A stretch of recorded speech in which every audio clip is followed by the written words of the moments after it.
అత్యంత పవిత్రమైన మాసాల్లో కార్తీక మాసం ఒకటి. జన్మజన్మల పాపాలను ప్రక్షాళన చేసి అనంతమైన పుణ్యఫలాలను ప్రసాదించే మహిమాన్విత మాసం కార్తీక మాసం. చాంద్రమానం ప్రకారం కార్తీక మాసం 8వది, శరదృతువుల్లో 2వది. ఈ మాసంలో పూర్ణమి నాడు చంద్రుడు కృత్తికా నక్షత్ర సమీపంలో సంచరిస్తూ ఉండటం వల్ల ఈ మాసానికి కార్తీక మాసం అని పేరు వచ్చింది. ప్రతి ఏటా దీపావళి వెళ్లిన మరుసటి రోజు నుంచి అతి పవిత్రమైన కార్తీక మాసం ప్రారంభం అవుతుంది. ఈ మాసంలో వచ్చే సోమవారాలు, చవితి, ఏకాదశి, ద్వాదశి, పౌర్ణమి అత్యంత పుణ్యప్రదమైనవి. 4 మాసాలు రావాలి. ఆషాఢం, కార్తీకం, మాఘం, వైశాఖ మాసంలో ఈ పుణ్యస్నానాలు చేస్తే మంచి ఫలితాలు ఉంటాయని, దేవుని అనుగ్రహం ఉంటుందని, తర్వాత మన శరీరంలో ఉన్న దుష్టశక్తులు వెళ్ళిపోయి పాజిటివ్ ఎనర్జీ మనకు వస్తుందని చెప్పి సముద్ర స్నానం యొక్క విశేషం. ఇది పర్వదినాలు కనుక ఈ పర్వదినాల్లో చేస్తే ఇంకా విశేషం ఉంటుందని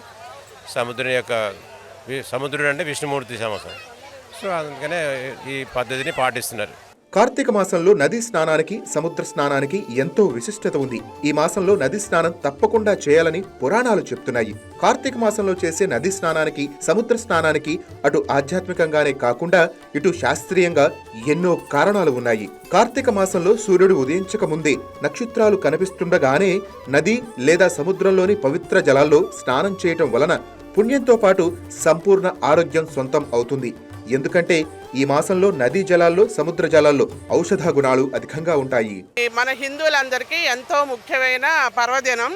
ఎందుకంటే ఈ కార్తీక మాసంలో సముద్ర స్నానం చేస్తే మంచి సత్ఫలితాలు వస్తాయని చక్కగా వచ్చి 365 ఒత్తులు వెలిగించుకుంటారు.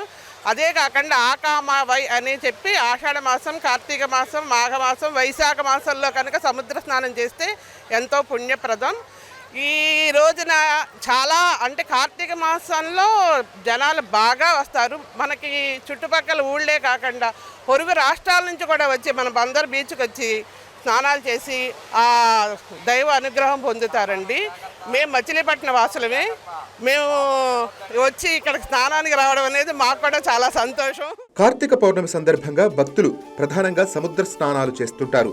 వీటిని దృష్టిలో ఉంచుకొని కృష్ణా జిల్లా మచిలీపట్నం మంగనపూడి బీచ్లో రాష్ట్ర గనులు, భూగర్భ వనరులు, ఎక్సైజ్ శాఖ మంత్రి కొల్లు రవీంద్ర ప్రత్యేక ఏర్పాట్లు చేశారు. కార్తీక పౌర్ణమి సందర్భంగా మంగనపూడి బీచ్లో లక్షలాది మంది భక్తులు కార్తీక మాస పుణ్య స్నానాలు చేయటం ఆనవాయితీగా వస్తున్న సంస్కృతి. దీన్ని దృష్టిలో ఉంచుకొని మంత్రి కొల్లు రవీంద్ర గంగానది తీరంలో గంగాహారతి కార్యక్రమాన్ని ఏ విధంగా అయితే ప్రతిరోజు నిర్వహిస్తారో ఆ స్థాయిలో మంగనపూడి బీచ్లో కార్తీక పౌర్ణమి రోజున సముద్ర హారతిని నిర్వహించి కార్తీక పుణ్య స్నానాలను ప్రారంభించారు. కార్తీక మాసంలో మంత్రివర్యులు కొల్లు రవీంద్ర గారి సారథ్యంలో మరి మచిలీపట్నంలో పండరీపురం తర్వాత పాండురంగ స్వామి దేవాలయంలో మరి ఇక్కడ వెలుగులో తీసుకొచ్చింది కొల్లు రవీంద్ర గారు, మంత్రి గారు.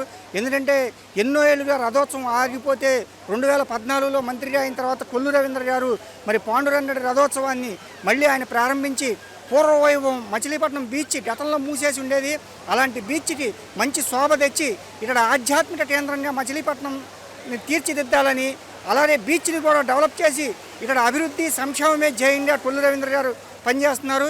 మరి వాళ్ళ కార్తీక పౌర్ణమి సందర్భంగా సముద్రుడికి మంచి హారతలు ఇచ్చి ఉదయాన్నే వేద పండితులతో చక్కటి హారతలు ఇప్పించి కొల్లు రవీంద్ర గారు మరి చేసిన కృషి ఇక్కడ వచ్చిన వారందరూ కూడా చాలా సంతోషిస్తున్నారు. ఎంతో పవిత్రమైన మాసం కార్తీక మాసం. ఈ కార్తీక మాసం కార్తీక పౌర్ణమి స్థానాలకి మచిలీపట్నం సముద్ర స్థానంలో ఒక ప్రత్యేకత ఉంది. చుట్టుపక్కల గ్రామాల నుంచి కానీ, జిల్లాల నుంచి కానీ, ఇతర రాష్ట్రాల నుంచి కూడా వచ్చి ఇక్కడ పౌర్ణమి స్థానాన్ని ఆశ్రయించి ఇక్కడ పాండురంగ దేవాలయాన్ని దర్శించుకుని అందరూ కూడా ఎంతో తృప్తిని పొందుతూ ఉంటారు. ఈరోజు కొల్లు రవీంద్ర గారి ఆధ్వర్యంలో మరి కార్తీక పౌర్ణమి యొక్క విశిష్టతను తెలియజేస్తూ కార్తీక పౌర్ణమి హారతిని కూడా సముద్రానికి హారతిని కూడా ఇచ్చేసి మరి పెద్ద ఎత్తున భక్తులు, మహిళలు అందరూ కూడా ఇచ్చేసి ఈ కార్యక్రమంలో జయప్రదం చేశారు. కార్తీక పౌర్ణమి పురస్కరించుకొని మంగనపూడి బీచ్లో ప్రముఖ వేద పండితులు విష్ణుబొట్ల సూర్యనారాయణ శర్మ ఆధ్వర్యంలో సముద్రునికి ప్రత్యేక పూజలు నిర్వహించారు. పంచమ వేద పండితుల మంత్రోచ్చారణల మధ్య కాగడాతో సముద్ర దీపం వెలిగించి పసుపు, కుంకుమ, పూలు, హారతులతో సముద్రునికి స్వాగతం పలికారు. స్వయంగా మంత్రి కొల్లు రవీంద్ర భక్తులందరితో కలిసి పవిత్ర సముద్ర స్నానమాచరించి కార్తీక పుణ్య స్నాన కార్యక్రమాన్ని ప్రారంభించారు. మచిలీపట్నంలో జరుగుతున్నటువంటి సముద్ర హారతికి అయితే మాత్రం మంత్రి కొల్లు రవీంద్ర విచ్చేశారు. ఆయన అడిగి తెలుసుకునే ప్రయత్నం చేద్దాం. సార్, ఎలా ఉంది? మీ దగ్గర నుంచే ఈ హారతి వైభవపేతంగా కొనసాగుతున్న పరిస్థితి, ఎలా అనిపిస్తుంది ఏంటి సార్ ఈ ఏడాది? కార్తీక మాసం చాలా పవిత్ర మాసం. కార్తీక మాసంలో కార్తీక పౌర్ణమి అంటే మరి హిందువులందరికీ కూడా ఒక ప్రత్యేకమైనటువంటి దైవ కార్యక్రమంగా భావిస్తారు. ఈ సందర్భంగా నదీ స్నానాలు, అలాగే సముద్ర స్నానాలు, అన్ని శివాలయాలు, అన్ని వైష్ణవాలయాలు కూడా స్వామివారిని దర్శించుకుంటారు. మరి అటువంటి ఈ పవిత్రమైన రోజున మరి ఎంతో చరిత్ర ఉన్నటువంటి మంగినపూడి బీచ్లో మరి గతంలో కూడా సముద్రహారతలు చేశాం, కానీ ఈ సంవత్సరం చాలా అద్భుతంగా సముద్ర సాగర కెరటాల మధ్యలో ఈ హారతిని ఏర్పాటు చేసుకున్నాం.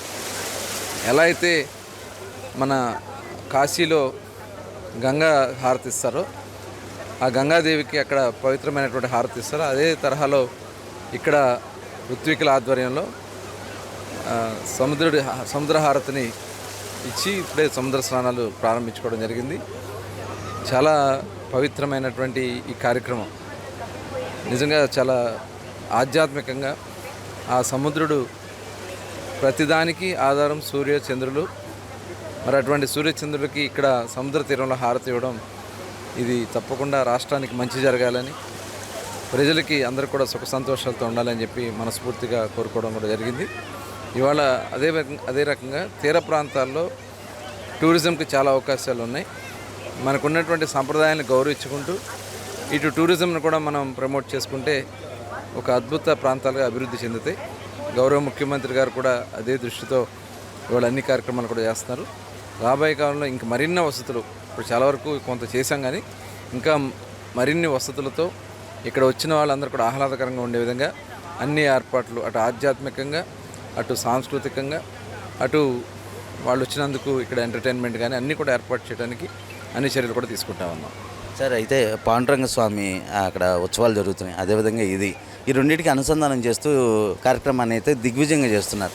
ఎటువంటి ఏర్పాట్లు చేశారు ఇప్పటివరకు? అంటే పాండురంగ స్వామిని దర్శించుకునేవాళ్ళు అంటే ఇక్కడ స్నానం ఆచరించి అక్కడ వెళ్తారు కాబట్టి ఎటువంటి ఏర్పాట్లు చేశారు సార్? కార్తీక మాసంలోనే పాండురంగడు ఉత్సవాలు కూడా జరుగుతాయి. 37వ తారీఖున పాండురంగ ఉత్సవాలు స్టార్ట్ చేసుకున్నాం. 2వ తారీఖున నగర వీధుల్లో అన్నింటిలో కూడా స్వామివారి ఊరేగింపు రథోత్సవ కార్యక్రమం జరిగింది. మరుసటి రోజు 3వ తారీఖున ఇక్కడ తెప్పోత్సవం కూడా చాలా అద్భుతంగా తెప్పోత్సవం కూడా చేసుకోవడం జరిగింది. రాత్రి అందరూ కూడా చాలామంది జాగరణ ఉంటూ ఇప్పుడు సముద్ర స్నానాలకు వస్తారు. వచ్చిన వాళ్ళకి ఎక్కడ కూడా అసౌకర్యం రాకుండా అన్ని ఏర్పాట్లు చేశాం. అటు పోలీసు ఎక్కడెక్కడ ట్రాఫిక్ కంట్రోల్ చేశారు. అలాగే ఇక్కడికి వచ్చిన తర్వాత ఫిషరీస్ వాళ్ళు ఒక రక్షణ కవచాన్ని ఇక్కడ ఏర్పాటు చేసి ఎటువంటి ప్రమాదాలు కూడా జరగకుండా, సముద్ర స్నానానికి వచ్చిన వాళ్ళు మరీ డెప్త్కి వెళ్లకుండా అన్నీ కూడా అక్కడ ఏర్పాట్లు చేసి బార్కెట్స్ ఏర్పాటు చేయటం, అట్లాగే స్విమ్మర్స్ని కూడా ఏర్పాటు చేశారు, బోట్లు కూడా ఏర్పాటు చేశారు. ఇదే కాకుండా ఇక్కడ వచ్చినటువంటి భక్తులకు కూడా ఇక్కడ చంటి పిల్లలకి పాలు, అలాగే ట్యాగ్ కూడా వేశారు. పిల్లలందరూ కూడా చేతికి ట్యాగ్ కూడా వేయటం కూడా జరిగింది ఎక్కడ తప్పిపోకుండా. అలాగే ప్రసాదం కూడా ఇక్కడ ఏర్పాటు చేశారు. శానిటేషన్ మొత్తం కూడా అందరూ కూడా అటు రెవెన్యూ, పోలీస్, అలాగే మున్సిపాలిటీ అందరూ కూడా కలిసి ఇక్కడ శానిటేషన్ కూడా చేస్తారు. అలాగే వాటర్ ప్యాకెట్స్ కూడా దగ్గర 3 లక్షల వాటర్ ప్యాకెట్స్ కూడా ఏర్పాటు చేశారు. ఇవాళ వచ్చిన భక్తులందరూ కూడా బట్టలు మార్చుకోవాలన్నా, డ్రెస్సింగ్ రూమ్స్ కానీ అన్నీ కూడా ఏర్పాటు చేయడం, అన్ని సౌకర్యాలు కూడా ఇక్కడ ఏర్పాటు చేయడం జరిగింది. కార్తీక మాసం సందర్భంగా భక్తులు ఉపవాసాలు, దీపారాధనలు చేయటం ఆనవాయితీగా వస్తోందని, ఇందులో భాగంగానే మంగెనపూడి బీచ్లో లక్షలాది మంది భక్తులు పౌర్ణమి రోజున స్నానమాచరించడం సాంప్రదాయంగా వస్తోందని మంత్రి కొల్లు రవీంద్ర స్పష్టం చేశారు.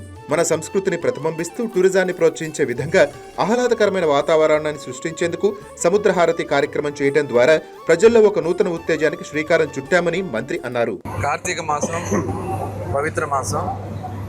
కార్తీక మాసంలో భక్తి శ్రద్ధలతో ఈ మాసం అంతా కూడా ఉపవాసాలు, అలాగే దీపారాధన చేస్తూ పెద్ద ఎత్తున దేవాలయాల్లో పూజలు చేస్తారు. కార్తీక మాసంలో కార్తీక పౌర్ణమికి ఒక ప్రత్యేక స్థానం ఉంది. కార్తీక పౌర్ణమి నోములు నోసుకోవడం, అలాగే నదీ స్నానాలు చేయటం, సముద్ర స్నానాలు చేయటం, ప్రతి ఒక్కరు కూడా వచ్చి వాళ్ళ సాంప్రదాయాల ప్రకారం దీపారాధన చేసుకుంటాం. సముద్ర తీరంలో ఇది ఆనవాయితీగా వస్తూ ఉంది. దానిలో భాగంగానే మంగినపూడి బీచ్లో ప్రతి సంవత్సరం కూడా లక్షలాది మంది భక్తులు ఈ కార్తీక పౌర్ణమి రోజు రావడం, వాళ్ళు స్నానం ఆచరించడం, ఇది ఆనవాయితీగా వస్తున్నటువంటి సంస్కృతి. దానికి తోడుగా ఈ సంవత్సరం ఎలా అయితే కాశీలో ఉన్నటువంటి గంగా నదీ తీరంలో గంగా నది తీరంలో హారతి కార్యక్రమం, గంగా నదికి హారతి ఇచ్చే కార్యక్రమం ప్రతిరోజు అక్కడ నిర్వహిస్తారు. ఇక్కడ కూడా సముద్ర హారతిని ఈ పవిత్రమైనటువంటి పౌర్ణమి రోజున ఏర్పాటు చేయడం జరిగింది. ఋత్వికులు చాలా సంప్రదాయాలతో నియమ నిష్ఠలతో సముద్రుడికి హారతి ఇచ్చి ఈరోజు పవిత్ర దీపాన్ని కూడా వెలిగించి ఇప్పుడే సముద్ర స్నానాలను ప్రారంభించుకోవడం జరిగింది. చాలా ఆనందంగా ఉంది. మంగనపూడి బీచ్కి కేవలం కృష్ణా జిల్లా నుంచే కాకుండా పొరుగు జిల్లాల నుంచి కూడా భక్తులు పెద్ద ఎత్తున తరలివచ్చారు. భక్తులు పుణ్యస్నానాలు ఆచరించే సమయంలో ఎలాంటి అవాంఛనీయ ఘటనలు జరగకుండా కట్టుదిట్టమైన భద్రతా ఏర్పాట్లు చేశారు. ఎన్డీఆర్ఎఫ్ దళాలు లైఫ్ జాకెట్లతో సిద్ధంగా ఉన్నాయి. పబ్లిక్ అడ్రస్ సిస్టమ్ ద్వారా ఎప్పటికప్పుడు భక్తులకు జాగ్రత్తలు పాటించాలని తెలియజేస్తూ అప్రమత్తం చేశారు. భక్తుల కోసం టెంపరరీ టాయిలెట్స్ తో పాటు మహిళా భక్తులను దృష్టిలో ఉంచుకొని దుస్తులు మార్చుకునేందుకు ప్రత్యేకంగా గదులు ఏర్పాటు చేశారు. హన్మకొండ నుంచి వస్తున్నామండి. నా పేరు రామాంజమ్మ. మేము చతుర్మాస వ్రతం అని పట్టినాము. ఒకటి ఆషాఢ మాసంలో వస్తుంది, ఒకటి కార్తీక మాసం, ఒకటి వైశాఖ మాసం, ఒకటి మాఘమాసం. కాకపోతే ఒక్కొక్క సంవత్సరం ఒక్కొక్కసారి ఒక్కొక్క కాడికి పోవాలి. పోయిన కాడికి పోవద్దు అనమాట. అయితే పోయినసారి శ్రీలంక బాపట్ల పోయినాము, సూర్యలంక. ఈసారి ఇక్కడికి వచ్చినాం అన్నమాట, అంతే. కానీ ఇక్కడ చాలా బాగుంది, చాలా బాగా చేసిండ్రు. నాకు చాలా సంతోషంగా ఉంది, హ్యాపీగా ఉంది. ఈ సంవత్సరం ఏర్పాట్లు చాలా బాగున్నాయి. అందులోని ఈసారి వాయుగుండం వస్తుంది, ఎలాగో ఏంటో అనుకున్నారు. మనకు దైవానుగ్రహంతో అదేమీ లేదు. ఈ దీపాలు కూడా చూడండి, ఎప్పుడు గాలితో చాలా ఇబ్బంది పడేవారు. చాలా బాగా ఉన్నది. అలాగే ప్రభుత్వం వారి ఏర్పాట్లు కూడా బాగా ఉన్నాయి. చూడండి, లైటింగే కానీ, రోడ్లు వేయడమే కానీ జనాలు ఇబ్బంది పడకుండా బాగా ఏర్పాట్లు చేశారు. గతంలో ఎన్నడూ లేని విధంగా తొలిసారి 5 మంది వేద పండితులతో మంత్రోచ్చారణల మధ్య సముద్రానికి హారతి నిర్వహించారు. సముద్ర హారతిని దర్శించుకుని భక్తులు ఎంతగానో భక్తి పారవశ్యం పొందారు. సాగర హారతితో ఓ చక్కటి సాంప్రదాయానికి శ్రీకారం చుట్టిన మంత్రి కొల్లు రవీంద్రను, తీర ప్రాంతంలో పర్యాటక అభివృద్ధికి ముఖ్యమంత్రి చంద్రబాబు చేస్తున్న కృషిని అందరూ ముక్తకంఠంతో అభినందిస్తున్నారు.